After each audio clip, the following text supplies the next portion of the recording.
Hey guys, welcome back to the Spinning Iris. I'm Rachel, and I found some interesting books recently.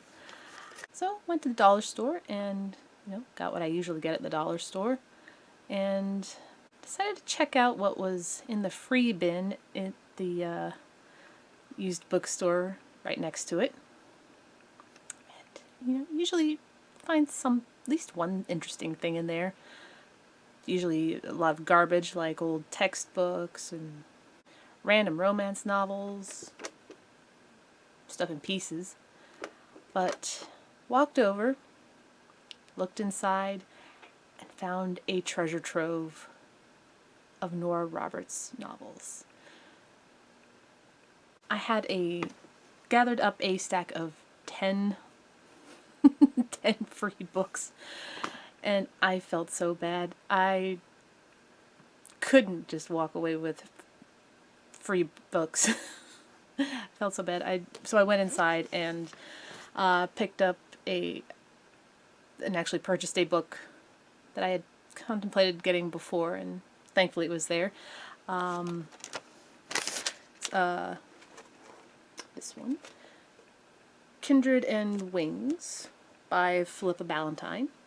I've read her work previously. One book that I've read previously was Ministry of Peculiar Occurrences that she wrote with her husband, T. Morris. Interesting steampunk novel. To revisit it. I think I read through it too fast. It's also got a sequel, which I haven't gotten to yet. Yeah, this looks interesting. It's a nice little piece of fantasy. I know what you all want to see with all the cool Nora Roberts novels that I found, right? Right? Okay. So first off, this is one of the newer ones, The Search.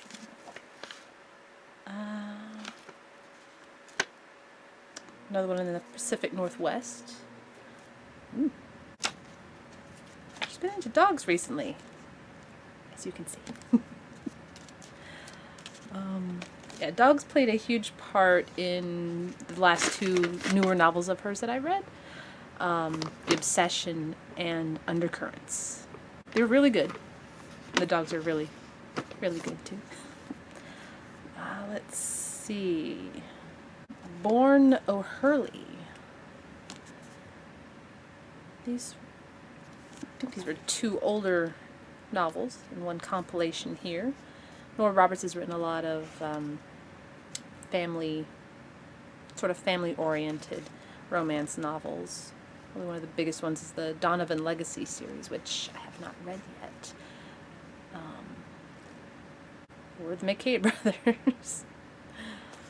I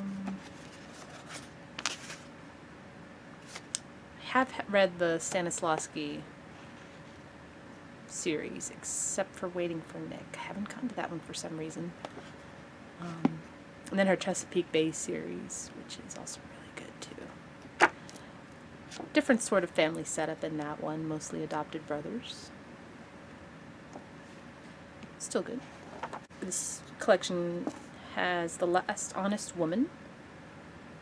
As the widow of an infamous race car champion, Abby O'Hurley shunned publicity. But how could she keep charming, disarming, and ruthlessly cynical biographer Dylan Crosby from uncovering her darkest secrets? Dance to the Piper. Though her name was up in lights, Maddie O'Hurley cared nothing for the trappings of stardom. All that mattered was dancing. But Reed Valentine's only passions were wealth and power, until Maddie engaged the mesmerizing mogul in the daring dance of love.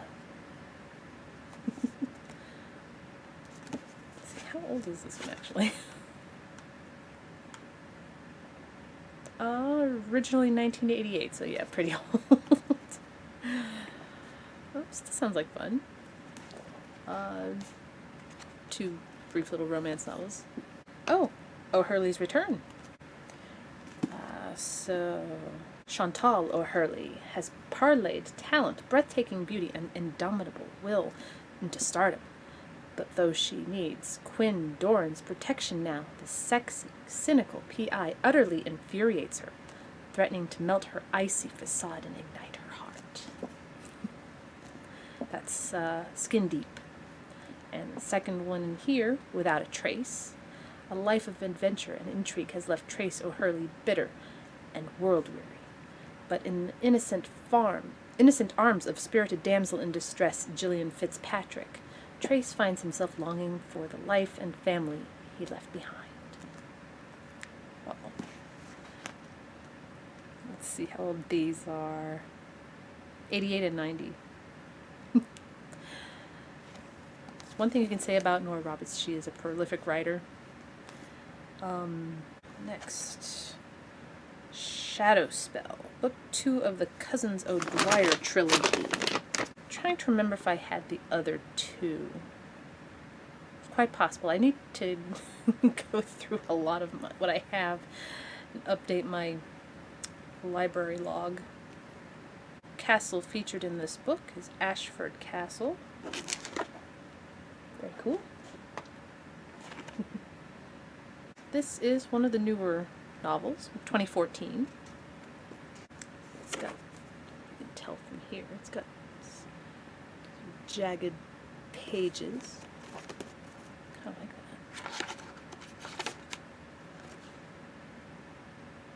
that. Okay, so a little bit history, a little bit modern.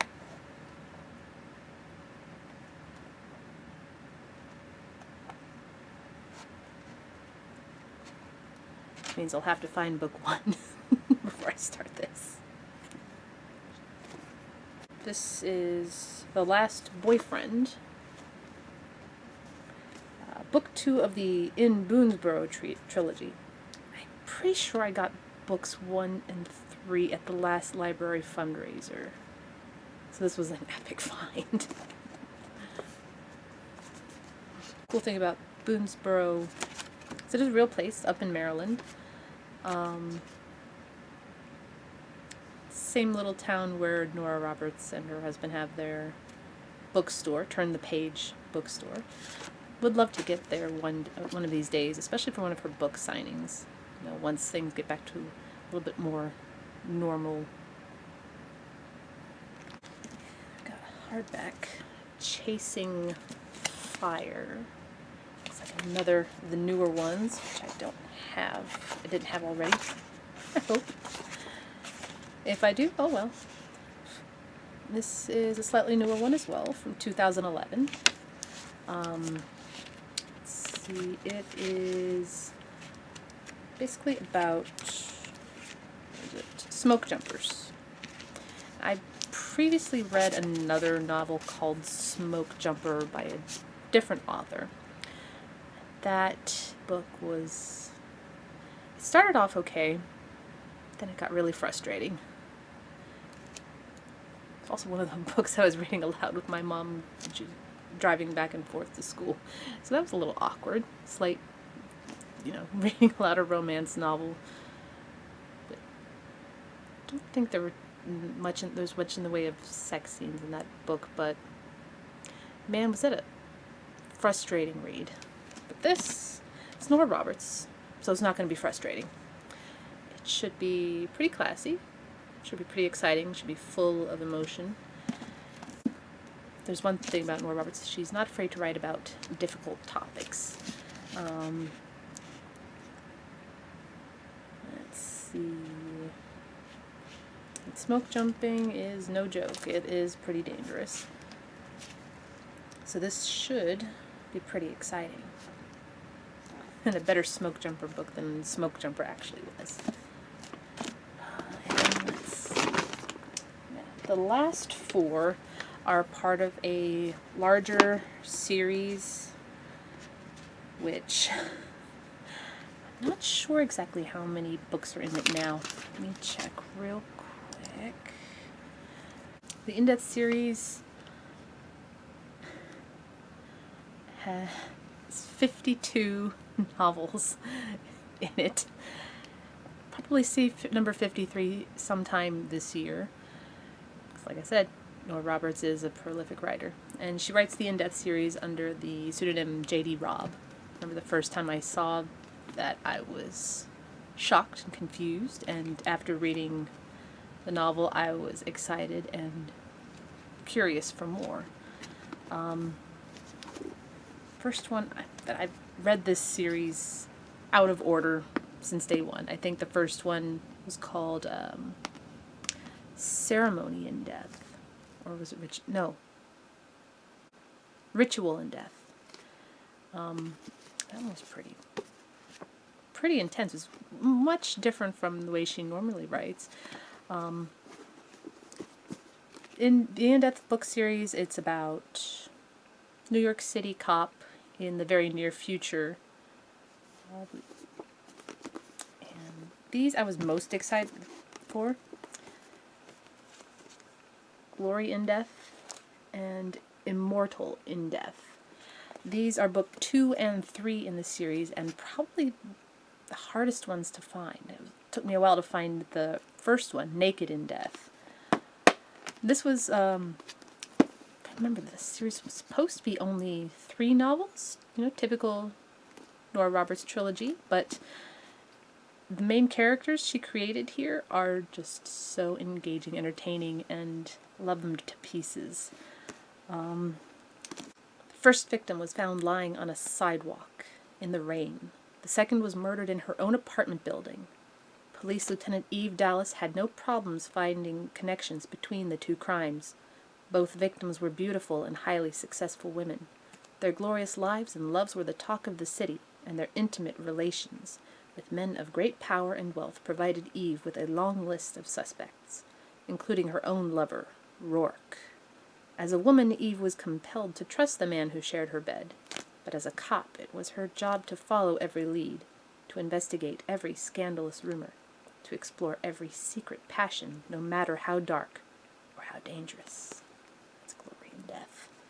And I believe this is book 2. Like I said, I'm reading these out of order. Yeah, it's book 2. And then Immortal in Death. She was one of the most sought-after women in the world, a top model who would stop at nothing to get what she wanted, even another woman's man.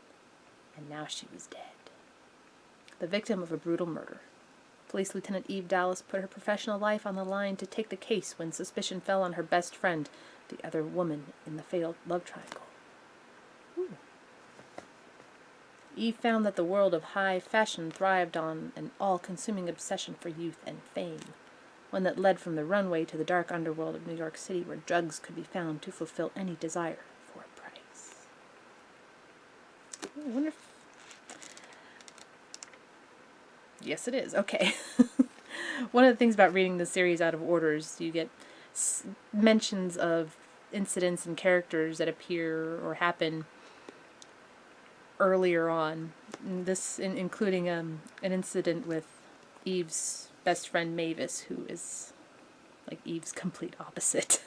Whereas Eve's is very stoic and serious, Mavis is all bright, bubbly, and fun. Wow. Okay, can't wait to get to those. Alright, and the last 2. Reunion in Death and 3 in Death. So the stories included in here are Interlude in Death, Midnight in Death, and Haunted in Death. Ooh. But it's nothing supernatural. It's set in the future, very near future, I think, like the 2040s, 2050s. Great read, guaranteed. So those were the books I found. Right now I am almost done with Portrait in Death. And I'm also very nearly finished with Harry Harrison's Skyfall. I should be able to finish that tonight. And then who knows what I'll pick up. And I'm also working on a book review of a different book altogether.